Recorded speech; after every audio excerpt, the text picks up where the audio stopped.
Muy buenos días. Estoy muy complacida de haber sido invitada a esta reunión anual de la Sociedad Otorrinolaringológica Pelayo Vilar Puig. Agradezco muchísimo a los organizadores que hubieran tenido en cuenta mi conferencia para este magnífico evento y les voy a hablar de epidemiología latinoamericana en los trastornos respiratorios y sus comorbilidades asociadas a mayor riesgo para COVID. Mi nombre es Leslie Vargas, yo soy internista, soy neumóloga, soy experta en medicina del sueño, trabajo en el Instituto Neumológico del Oriente en Colombia y pertenezco a la Asociación Latinoamericana de Tórax, al Departamento del Sueño, en Colombia a la Asociación Colombiana de Medicina del Sueño y a la Asociación Colombiana de Neumología.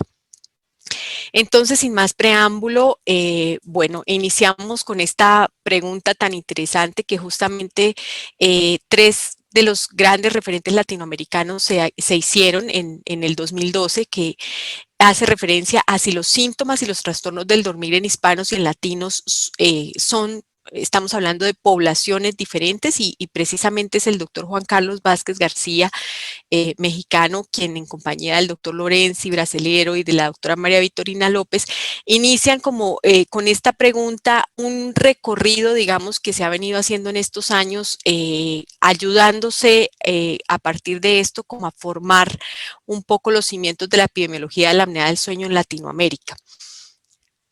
Entonces, pues empezamos con el referente que teníamos con respecto a la epidemiología de los trastornos respiratorios con respecto al estudio Platino. El estudio Platino es realmente un estudio que fue diseñado para evaluar la prevalencia de enfermedad pulmonar obstructiva crónica en 5 ciudades latinoamericanas. Sin embargo, aunque era dirigido precisamente a la enfermedad pulmonar obstructiva crónica, se incluyeron en él ciertas preguntas de sueño. Como podemos ver, en este grupo también tenemos pues unos referentes mexicanos muy importantes, incluyendo al doctor Rogelio Pérez Padilla, y es a partir de este estudio donde participa Ciudad de México, Sao Paulo, Montevideo, Santiago de Chile y Caracas, de donde como que empieza precisamente este movimiento de evaluar realmente cuál es esta epidemiología en nuestra región. Las preguntas que se incluyeron con respecto al sueño están como muy relacionadas con el cuestionario de Berlín. Hablaba este apartado, digamos, del estudio Platino, de cuántas horas dormía, cuánto se demoraba en quedarse dormido, cuántas veces despertaba en la noche. Bueno, unos síntomas un poco más específicos, por ejemplo, el ronquido, si cuando estaba durmiendo se sentía o se despertaba ahogado o lo habían visto con despertares con ahogo. Y otras preguntas que podían hacernos evaluar si el paciente podía presentar apnea del sueño o un trastorno respiratorio del dormir. En total, esta evaluación se hizo en 5.315 pacientes de estas 5 ciudades que les mencioné. Son personas que tenían una edad promedio de 56.8 años, con una desviación estándar de 12 años, predominio femenino, como lo vamos a ver en la mayoría de las encuestas que les voy a mostrar. Y estamos hablando realmente de población sana, no de población enferma. Este trabajo era precisamente para evaluar prevalencia de EPOC en población sana latinoamericana y a partir de estas preguntas, como les mencioné, evaluar probabilidad pues, pretest de apnea del sueño, de trastorno respiratorio del dormir. Y miren qué cosas tan interesantes se encontraron en este trabajo. Lo primero es que acá tenemos a Ciudad de México. El porcentaje de personas que tienen ronquido habitual es alto, más del 50%.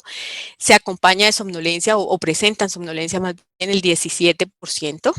Si yo sumo estos tres síntomas que me podrían dar digamos que una predicción en teoría alta, esta predicción de los pacientes que pudieran tener apnea del sueño va a un 3.2%, pero si solamente tomo estos dos, que serían el ronquido y la presencia o que alguien le haya visto apneas durante el sueño, es 4.9%. Este es el comportamiento en Ciudad de México. Fíjense cómo varía, por ejemplo, pues en ciudades como Montevideo, donde la somnolencia es menor, y donde vemos que esta probabilidad de tener apnea del sueño, sumando estas tres cosas, nos da 1.9%, pero en cambio si tomamos solamente el ronquido y las apneas presenciadas, ya se sube al 8.1%, siendo mucho más alta en Santiago. Santiago siempre nos va a salir más alto en todos los trabajos que vamos a ver de aquí en adelante.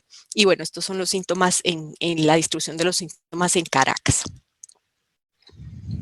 Entonces, cuando lo vemos separadamente por hombres y mujeres, bueno, el comportamiento siempre es mayor en hombres. Sabemos que la apnea es más frecuente en los hombres hasta que después de la menopausia se iguala esta probabilidad. Y fíjense que ya habíamos visto previamente que en Montevideo este porcentaje se aumentaba, se disminuía inicialmente, pero al hacerlo con ronquido y apneas, esto aumenta y aumenta mucho más en los hombres. Definitivamente Santiago de Chile tiene una probabilidad mucho más alta, o una población mayor de tener probabilidad alta de apnea del sueño, y Caracas pues se mantiene un poco menor. Veámoslo gráficamente, que de pronto es como más sencillo de evaluar. Esta es la prevalencia de los síntomas por edad. Entonces acá tenemos Santiago de Chile, Caracas, Montevideo y Ciudad de México. Estamos hablando de ronquido. Tenemos como unos picos altos aquí en esta parte entre los 50 años y los 75 años. En general, Santiago de Chile, como les menciono, siempre se mantiene con una prevalencia mayor si lo comparamos con las otras ciudades. Y si pensamos esto, entonces, en relación a el índice de masa corporal, vemos como en la medida que aumenta el índice de masa corporal, también aumenta la prevalencia de este ronquido. Ahora hagamos la suma de estos síntomas: ronquido, pausa respiratoria, somnolencia excesiva. Fíjense cómo la prevalencia de estos síntomas claramente aumenta en la medida que aumenta el índice de masa corporal, siendo Santiago de Chile una ciudad en la cual vamos a ver un aumento pues mucho más marcado de esta situación, de estos tres problemas. Bueno, continuemos entonces evaluando un poco ya más claramente esta población. De todos estos pacientes que se tomaron en esta encuesta del grupo platino, México hizo un trabajo muy importante, que fue tomar 188 participantes y llevarlos a poligrafía respiratoria. Es decir, querían ellos evaluar si tenían esa prevalencia pretest o prevalencia por síntomas, ahora someterlos a un test, a una prueba que en este caso es poligrafía respiratoria, y miremos cómo se da entonces esta prevalencia ya más objetiva de la enfermedad. Resulta que se encontró que efectivamente 10.1% de estas personas efectivamente tenían apnea del sueño.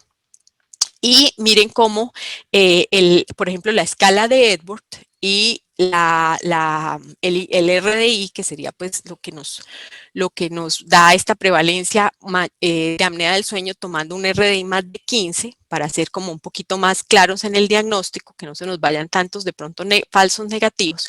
Se tomaron estas dos cosas adicionales y se evaluó relacionado a esto la variación según los síntomas que se habían mencionado previamente en el cuestionario. Entonces, personas que no tenían síntomas sí tuvieron apnea en un 2.9%, roncadores 12.2%, si sumábamos ronquido más apneas presenciadas, 8.6% sería la prevalencia, ronquido más apneas presenciadas más somnolencia, 6.6%. En cambio, para esta población, la suma de ronquido y somnolencia de una excesiva sí nos da una prevalencia alta, una probabilidad alta, como les digo, ya asociada o ya evaluada a través de una poligrafía respiratoria. Esto fue del 23.5%. Entonces es muy interesante que para esta población mexicana, esta suma de estos dos síntomas, ronquido más somnolencia diurna, es un buen marcador pretest de tener una apnea del sueño con una alta probabilidad. Vamos a continuar entonces un viaje a través de toda Latinoamérica. Nos dirigimos entonces ahora a Brasil. Este trabajo es un trabajo muy interesante, muy importante, porque es basado en una prueba, es un trabajo poblacional, es una muestra pues poblacional. Se calculó haciendo una técnica de muestreo de conglomerados con una probabilidad de selección desigual y tomando una población representativa entre los 20 y los 80 años que tuviera o que cumpliera una distribución de sexo, edad, estrato socioeconómico similar a las proyecciones del censo, y así lo corroboraron, y además fue llevado a polisomnografía en el laboratorio, porque ¿cuál es el problema cuando evaluamos todo este tipo de estudios? Que entonces decimos, bueno, pero si se les hizo poligrafía respiratoria, entonces ya tiene ahí de pronto una debilidad. Pero en este caso se está hablando del gold estándar para el diagnóstico, que sería la polisomnografía en laboratorio. Entonces, este trabajo del grupo brasilero tomó 1.042 participantes. Estas personas tuvieron un promedio de edad de 42 años. Fueron, como ya vimos previamente, que va a ser la distribución en general en todos los trabajos que vamos a ver, en su mayoría mujeres. Importante que tuvieron el 59.9% un índice de masa corporal mayor de 25, y miren cómo fue el comportamiento en relación a los síntomas. Las personas que tuvieron un 21.3% tuvo un IAH entre 5 y 15. La mayoría, el 61%, tuvo un IAH menor de 5, y otro porcentaje pues menor, 16.9, tuvo un IAH mayor de 15. Entonces aquí tuvimos, o tuvieron ellos, pues la mayor representabilidad de la población. Pero ¿cómo fue esto en relación a los síntomas que presentaban, a las quejas que presentaban? Fíjense que la mayoría en los tres grupos eran pertenecientes a este grupo que al menos tenía una queja, al menos tenía una queja. 2 quejas, entonces ya se disminuye un poquito esta representación, ¿sí? Excepto en este grupo que pues bueno, estuvo pues realmente un poquito alta, pero ya cumplir 3 quejas, 3 de estas quejas que hablamos cuando hablamos de sueño, eran un porcentaje mucho menor. Y de Brasil nos pasamos a Chile. Este estudio también es bastante interesante porque se basa, es un subestudio de la Encuesta Nacional de Salud, fue hecho en 2016 y 2017. Aquí, por ejemplo, tenemos representación por parte de neumología o de sonología pediátrica, la participación del doctor Pablo Brockman, y en esta encuesta nacional se seleccionó una muestra aleatoria, estratificada y multietápica por conglomerados, también con la característica de que fue representativa de la población nacional de 15 o más años, hombres y mujeres, tanto de zonas rurales como urbanas de todas las regiones de Chile. Fueron 5.520 sujetos, el 89% de la muestra, y fueron entrevistados y examinados. Se les realizaron mediciones antropométricas. Y de esas personas, de esos 5.000 y tantos personas que participaron en esa encuesta, se tomaron 847 participantes que fueron llevados a un cuestionario de sueño, a quienes se les hizo un cuestionario de sueño, y de los cuales entonces respondieron, casi el 60% tenían ronquido habitual. Recuerden que desde el principio les mencioné que Chile característicamente tiene muchos síntomas, 21.7% apneas presenciadas, 20% somnolencia diurna, y 40.9% sueño poco reparador. Estas personas tenían en promedio una edad de 48.5 años con una desviación estándar de 18.3. La representación siempre es mayor del sexo femenino, y 35% de esta población tenía un índice de masa corporal mayor de 30. De estas personas que fueron llevadas a este cuestionario, se tomaron 205 participantes a quienes se les hizo poligrafía respiratoria. Entonces, ahora, ¿cómo fue la distribución de los resultados de esta poligrafía? Si tomamos el diagnóstico de apnea con un IH más de 5, se encontró que en ellos tenían casi el 50% este resultado. Entre moderado y grave, es decir, mayor de 15, 16.15%, y SAOS grave, es decir, IH mayor de 30, 5.61%. Esta es la distribución por grupo etario. Rápidamente uno piensa cuando le hablan de edad que a mayor edad probablemente tengamos una severidad mucho mayor. En este caso, esta población no se comportó así. La mayor cantidad de representación o de porcentaje de personas con la enfermedad se encontró entre el grupo de 45 a 54 años, y podría también tener relación con, obviamente, con una cantidad menor de este grupo mayor de edad, mayor de 65, pero recuerden que de todas maneras, como fue basado en la Encuesta Nacional de Salud, estos pacientes, este grupo etario mayor, tenía una representación similar a la del censo. Entonces, en teoría son representativos. Lo interesante entonces es ver cómo si yo tomo un diagnóstico de una apnea del sueño diagnosticada con IH mayor de 5, es un porcentaje bastante alto.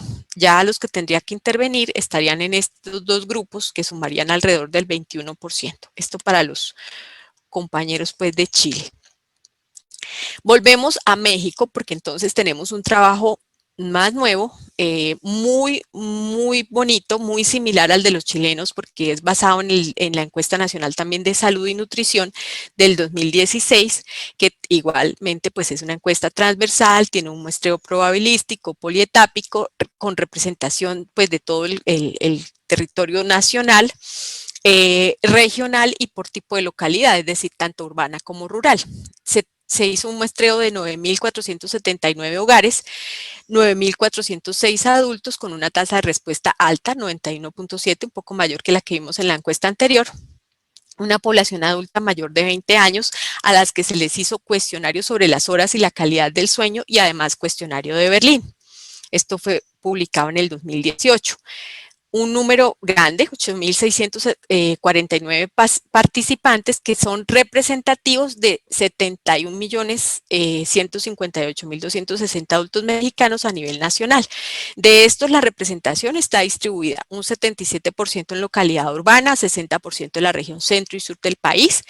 ¿Y qué encontramos en cuanto a sintomatología? Ronquido presentaban el 48.5%, 27.3% tenían alto riesgo de apnea del sueño, no hubo diferencias por sexo o por región, y el predominio sí fue interesante porque se observó un predominio en áreas urbanas. A mí esto me pareció bastante interesante. Obviamente, pues la relación clara que se tiene mayor con hipertensión, mayores de 40 años, sobrepeso y obesidad. Igual que en las otras encuestas, la representación es un poco mayor del sexo femenino, aunque aquí estuvo mucho más cercana, no tan dispareja, digamos, que como lo vimos en las otras, y 33.8% de los participantes tuvieron un índice de masa corporal mayor de 30. Entonces, desglosemos un poquito estos síntomas, porque obviamente pues es como el interés, además de ver los demás países, pues ver un poquito más la realidad mexicana. El ronquido, en cuanto a síntomas nocturnos, bueno, esta primera parte que de los síntomas, cuando leí este trabajo, es muy similar a algo que nos pasa en Colombia y pienso que tal vez de los trabajos que yo he leído es muy similar a lo que sucede en general. Cuando a las personas se les pregunta, ¿usted qué tal duerme? Entonces se suele responder que bien. Se hizo la división entre la calidad del sueño regular a muy buena y el 89.5% respondió positivamente. Cuando ya les dicen de mala a muy mala, el 10.5%. Quienes tienen dificultad para dormir, 37%. Entonces uno dice, bueno, pero ¿cómo así? Si en teoría casi todo el mundo responde que bien, pero cuando ya se desglosa un poquito más, fíjense que la situación no es tan cierta. Presentan dificultad para dormir, presentan algún porcentaje, tiene uso de hipnóticos. Esto es muy parecido a Colombia, por ejemplo, que tenemos un trabajo similar. Insomnio, un porcentaje alto tiene insomnio, me parece, y acá está dividido pues entre hombres y mujeres. Pero lo que nos trae aquí realmente es la probabilidad pretest de tener apnea del sueño o la probabilidad por síntomas. Entonces, ¿qué es lo primero que evaluamos? Ronquido. Y miren tan alto el porcentaje de personas que roncan y que entonces, por lo tanto, ya nos cumplen uno de los síntomas en los que tenemos que sospechar que tenga apnea del sueño. 48.5% de una población que es representativa de todo el país.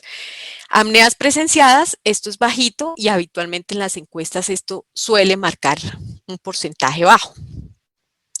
Y los síntomas diurnos, fíjense cómo la somnolencia, solo el 5.2% la somnolencia al conducir.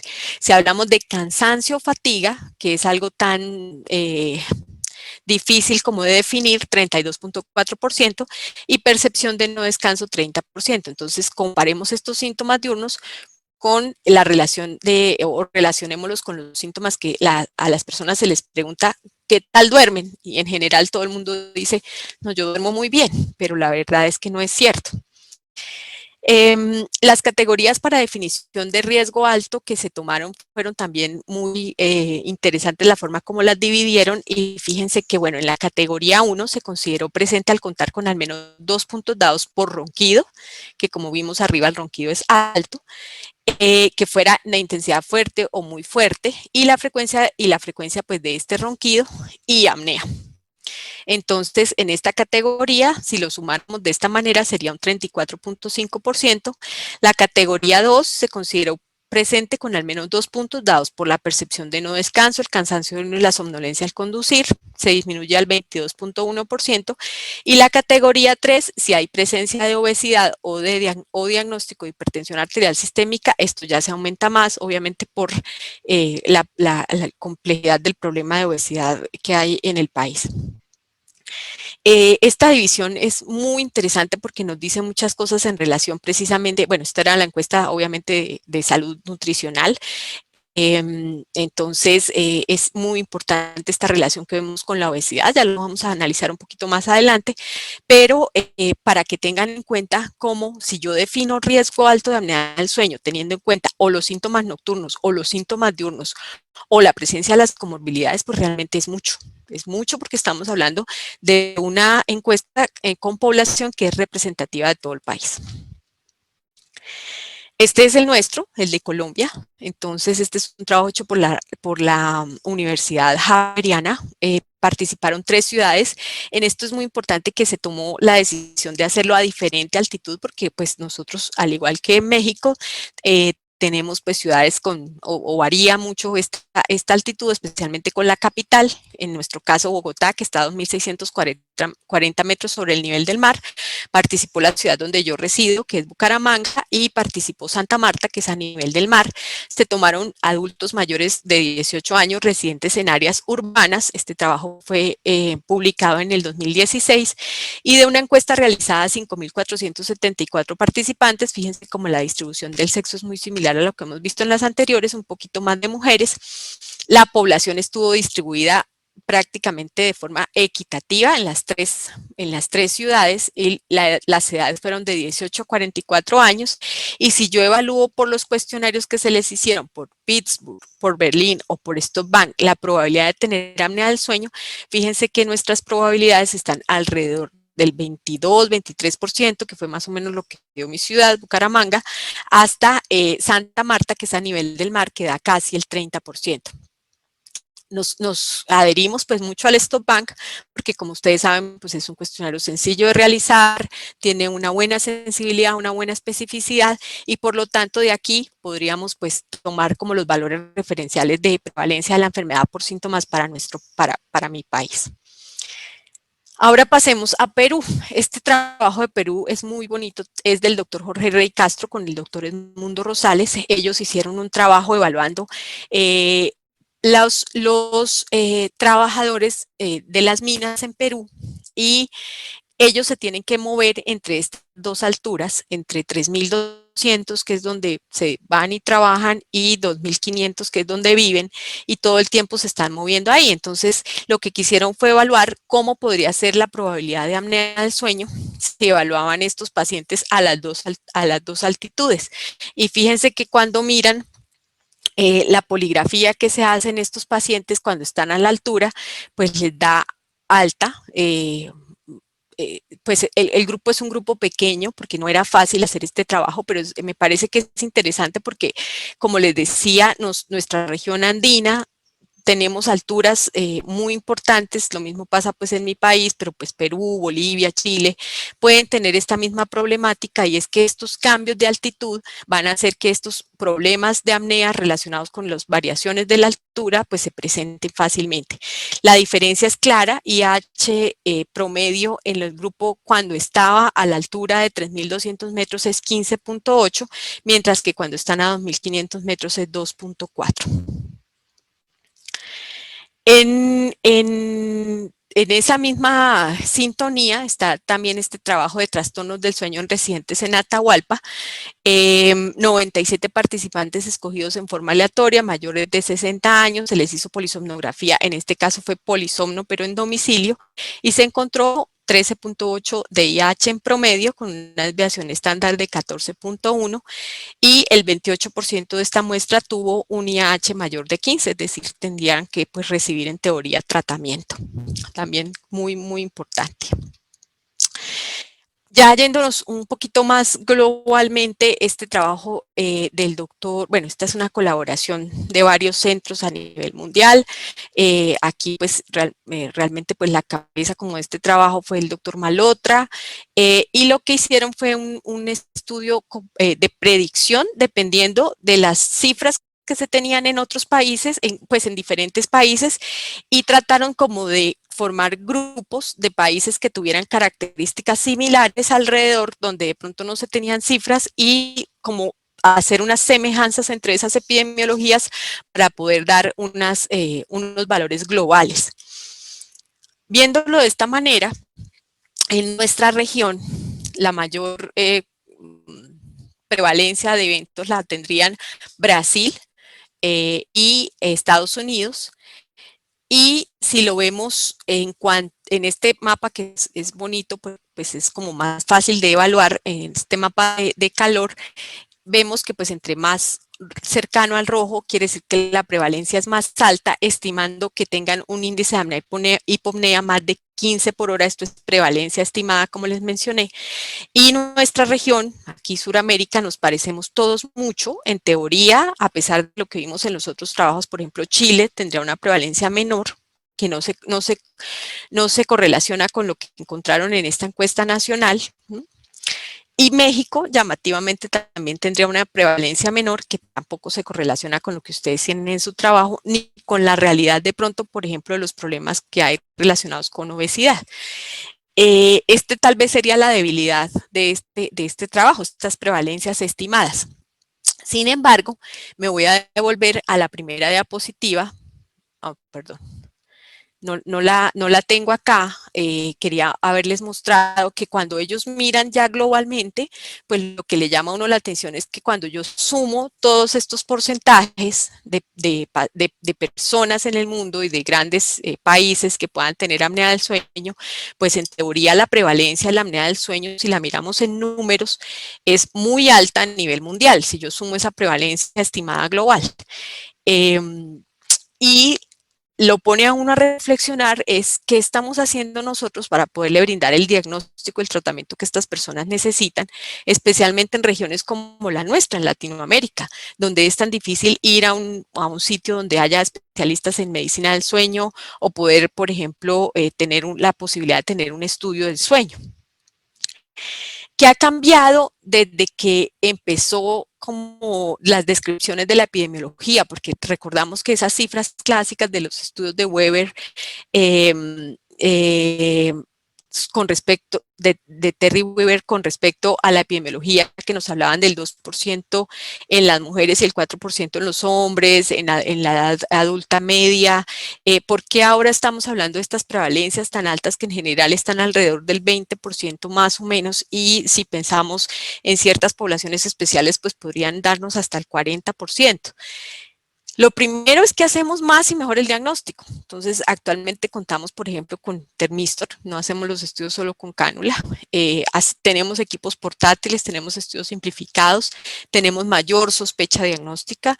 Entonces, en general, pues yo creo que sí hemos mejorado tanto la sospecha diagnóstica como la posibilidad de hacer precisamente el diagnóstico a través de estos equipos que tenemos ahora. Pero realmente, aunque eso es así y se ha discutido mucho en paneles grandes, yo pienso que el peso más grande nos lo da la obesidad, porque realmente la obesidad es una pandemia. Esto se ha triplicado a lo largo pues, de 1975, y fíjense que las cifras de la Organización Mundial de la Salud nos dicen que en 2016 había 1.900 millones de adultos que tenían sobrepeso, de los cuales 650 millones eran obesos, y en general la mayoría de la población mundial vive en países donde el sobrepeso y la obesidad cobran más vida de las personas que la desnutrición, que no pasaba esto hace años, donde veíamos que la gente moría era de hambre, y las hambrunas eran las que causaban esas grandes mortandades. Realmente ahora no sucede eso. Y cuando lo vemos obviamente en nuestra región es todavía más angustiante. Entonces, esta es la evolución de sobrepeso en adultos en América Latina y en el Caribe. La prevalencia, cómo ha ido aumentando desde 1975 hasta el 2015. Este mapa, pues, o esta gráfica es muy impresionante porque esta línea es el promedio del mundo, esta línea punteada, y fíjense cómo nosotros estamos por encima. Esto es Suramérica, esto es perdón, esta es Mesoamérica, que sería México, Guatemala, bueno, toda la zona ahí como de Centroamérica. Esto es Suramérica y esto es el Caribe. Entonces, realmente estamos muy por encima del promedio mundial, pero en general también la gráfica nos dice que a medida que ha aumentado o que han pasado los años, esto va en aumento, la pendiente va en aumento. Si vemos obesidad, pues el comportamiento es exactamente igual. Esto que llaman Mesoamérica, que como les digo, pues corresponde a Centroamérica básicamente, está alto, bastante alto, por encima del promedio mundial y por encima de los demás países, tanto Suramérica como el Caribe.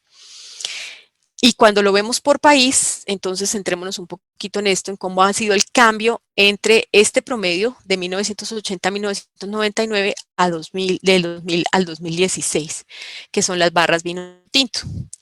Miremos México precisamente. Entonces, ustedes pasaron de tener un 15% de prevalencia en obesidad a tener ahora un 25%. Esto fue un cambio de casi los 10 puntos completos porcentuales. Es muy alto. Obviamente Colombia no está atrás, ¿sí? Que son 8 puntos o 7 puntos porcentuales. Y lo mismo pasa en el resto de los países. Miren, por ejemplo, Argentina, ¿sí? Y realmente es una situación muy, muy preocupante. Acá, si lo vemos entonces, adultos con sobrepeso y obesidad, esto sería mujeres y hombres, es como que la correlación es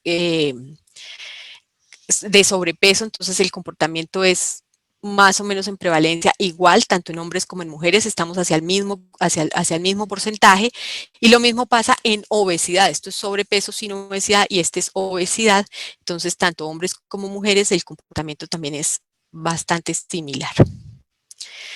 Y la otra cosa es que se vive más tiempo en todo el mundo, entonces realmente estamos lidiando con el sistema de salud, los sistemas de salud están lidiando con acoplarse a atender personas mayores y más obesas. Entonces, es la primera vez en la historia que la mayor parte de la población mundial tiene una esperanza de vida igual o superior a los 60 años. América Latina y el Caribe en la actualidad tienen alrededor de 652 millones de habitantes y las personas mayores van a representar el 12% del total de esta población.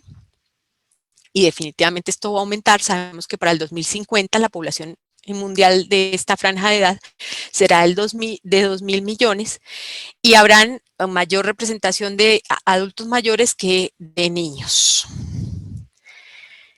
¿Cuál es la dificultad? Que precisamente el reto del sistema sanitario y social probablemente no estemos tan preparados para todo esto, y la carga monetaria que exige la atención de estas personas es alta. Entonces, nuestros sistemas de salud no están realmente preparados. Entonces, sabemos que la edad y la obesidad son dos cosas que impactan claramente en la probabilidad de tener apnea del sueño, y son dos cosas que han ido en aumento, si las queremos ver así, a nivel mundial a lo largo de los años. Ahora pensemos un poquito en las muertes relacionadas con enfermedades crónicas, que es la última parte pues, de esta conferencia, y claramente, si nosotros pensamos en nuestra región, 75% de las muertes de la región son atribuibles a enfermedades crónicas. El envejecimiento de la población es el responsable de alrededor del 15% del aumento de la carga total de la mortalidad, y la morbilidad atribuible precisamente a estas enfermedades en este periodo de tiempo, 2006 a 2016, y de esto las enfermedades cardiovasculares representan el 25% de la carga total de las enfermedades en las poblaciones mayores de 60 años. Veámoslo por enfermedades las más importantes. Hipertensión arterial. Algunos de nuestros países latinoamericanos, hasta el 30% de la población puede tener hipertensión. La diabetes, 7% de la carga total de enfermedades en la población de 60 años y más en esta región, con una prevalencia que puede llegar hasta el 15%, y este problema es mucho mayor en los países del Caribe.